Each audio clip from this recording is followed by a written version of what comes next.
हम में से बहुत सारे लोगों ने नवंबर दिसंबर के मंथ में अपने सक्यूलेंट्स लगा लिए होंगे और अब हमारे सक्यूलेंट्स बढ़ भी रहे होंगे और बहुत सारे सक्यूलेंट में रॉटिंग भी शुरू हो गई होगी।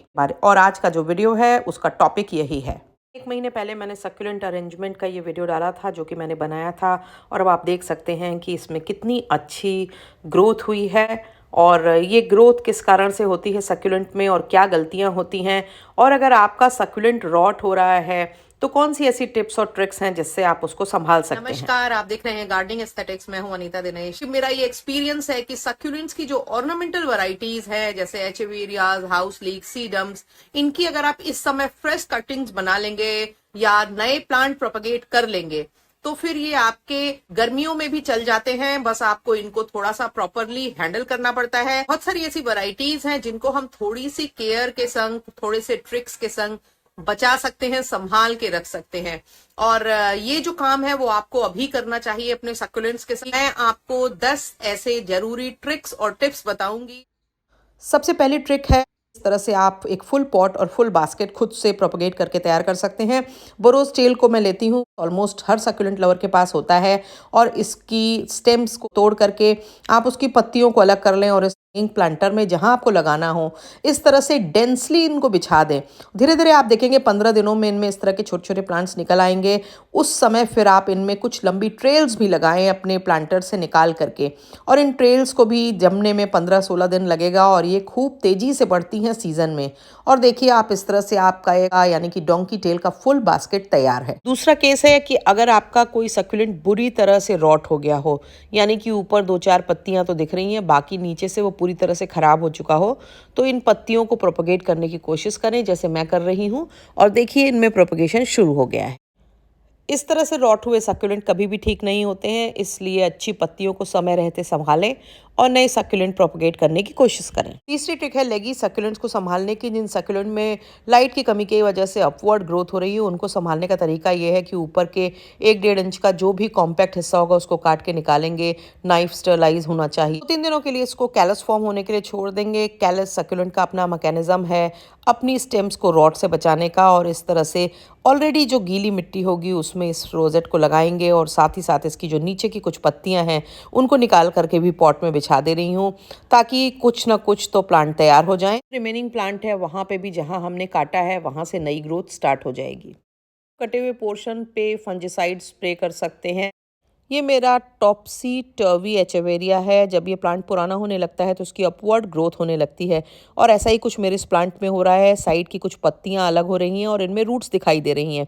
हालांकि एक रॉटेंट प्लांट तो नहीं है, मगर फिर भी, क्योंकि जब ये पत्तियां डिजेनरेट होने लगेंगी तो प्लांट में फंगस को बढ़ावा देंगी, इसलिए मैंने इन रूटेड पत्तियों को निकाल करके अलग लगा दिया और इनसे नए प्लांट बनने लगेंगे और पुराने प्लांट के खराब होने का खतरा घट जाएगा। एक छोटा स्टेम जो साइड में था उसको भी निकाल लिया और उसको भी एक दूसरे पॉट में लगाऊंगी, इस पॉट में नहीं लगाऊंगी, सो दैट कि अगर इन केस कुछ रॉटिंग होए तो सारे प्लांट्स ना खराब हों। और देखिए आप इस तरह से नए प्लांट निकलने लगे और पुराना प्लांट भी सुरक्षित है। पांचवी ट्रिक है कि अगर आपका एचेवेरिया का प्लांट अपवर्ड ग्रोथ कर रहा हो तो आप कैसे उसको फिक्स करेंगे। देखिए आप इस प्लांट को, ये ऊपर की तरफ बढ़ता जा रहा है, हालांकि ऊपर का जो रोजेट है वो कॉम्पैक्ट है, और इस तरह से इसको जो कॉम्पैक्ट रोजेट है वहाँ से काट करके निकाल देंगे, नीचे की एक्स्ट्रा पत्तियों को भी हटा देंगे।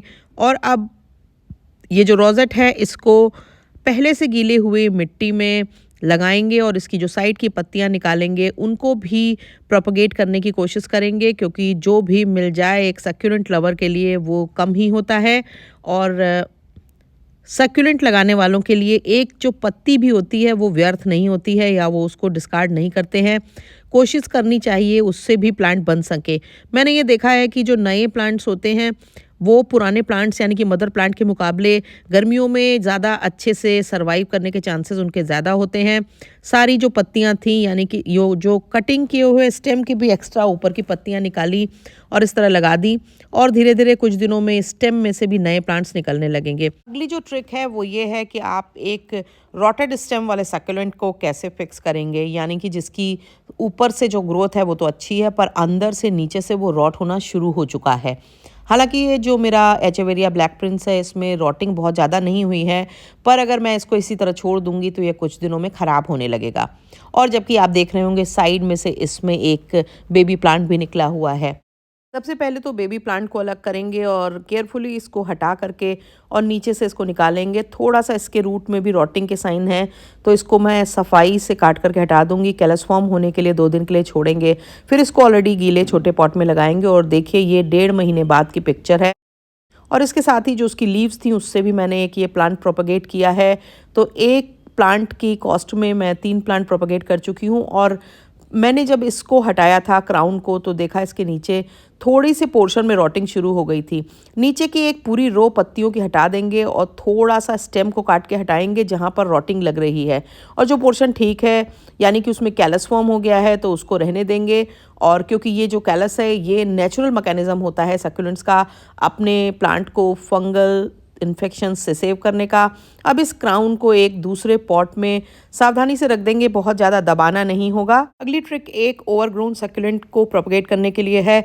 सिंपल करना है। इस क्रेसुला कैम्पफायर को मैंने कुछ दिन पहले लगाया था, वीडियो भी डाला था। इसकी कटिंग्स ले लेंगे और इस तरह से एक पूरा बास्केट तैयार करने के लिए इसको इस तरह से लगा देंगे। एक्स्ट्रा लीव्स को भी इसी में डाल देंगे क्योंकि सक्यूलेंट लवर के लिए एक एक पत्ती काम की होती है। और देखिए आप 1.5 महीने बाद इसका हाल देखिए कितना बढ़िया ग्रो हो चुका है, पूरी बास्केट फुल हो चुकी है। क्रेसुला कैम्पफायर के मैं 7-8 प्लांट लगा के रख लेती हूँ क्योंकि उनमें से 1-2 तो बच ही जाते हैं हर हाल में गर्मियों में। सक्यूलेंट के लिए सबसे इम्पॉर्टेंट टिप पहली जो है वो ये है कि आप इनको अलग रखें, यानी कि इनको सेपरेटली रखें और प्लांट्स के साथ मत रखें क्योंकि इनकी जो वाटरिंग रिक्वायरमेंट होती है वो एकदम डिफरेंट होती है। आप इनको अपने कैक्टस के साथ रख सकते हैं पर इसके अलावा और प्लांट्स के संग मत रखें क्योंकि और प्लांट्स में आपको जल्दी जल्दी पानी डालना होता है और जबकि इनको कम पानी डालना होता है। दूसरी चीज़ ये है कि जब आप सक्यूलेंट ले करके आएँ तो तुरंत उसको रिपोर्टिंग करने के चक्कर में मत पड़ें क्योंकि सक्यूलेंट की ज़्यादातर वैरायटी बहुत स्लो ग्रो होती हैं और इनको बहुत जल्दी और तुरंत रिपोर्टिंग की ज़रूरत नहीं होती है। दूसरी जो इम्पॉर्टेंट बात है वो ये है कि सर्दियों में नॉर्थ इंडिया में अगर आप रह रहे हैं, हमारे यहाँ सक्यूलेंट को फुल सन की ज़रूरत होती है। शेड में या पार्शियल शेड में रखने से इनमें लेगी ग्रोथ होने लगती है और रॉटिंग होना आसान हो जाता है। से रिलेटेड हर टॉपिक पर मेरे बहुत सारे वीडियोस आपको मिल जाएंगे। आप मेरी कैक्टस सक्यूलेंट प्लेलिस्ट को चेक कर सकते हैं और अपनी रिक्वायरमेंट के मुताबिक वीडियोस को देख सकते हैं। और मुझे ऐसा लगता है कि शायद हिंदी में आपको सक्यूलेंट के इससे ज़्यादा इंफॉर्मेटिव वीडियोस शायद ही मिलें। और मैं कई सालों से सक्यूलेंट ग्रो कर रही हूँ और बहुत सारी सक्यूलेंट की वैरायटीज़ को मैंने हैंडल किया है। आगे आने वाले वीडियोस में मैं आपको बताऊंगी कि गर्मियों में आपकी कौन सी वैरायटीज़ चल जाती हैं आसानी से और किन के लिए जतन करना पड़ता है और कौन सी बिल्कुल भी नहीं चलती हैं।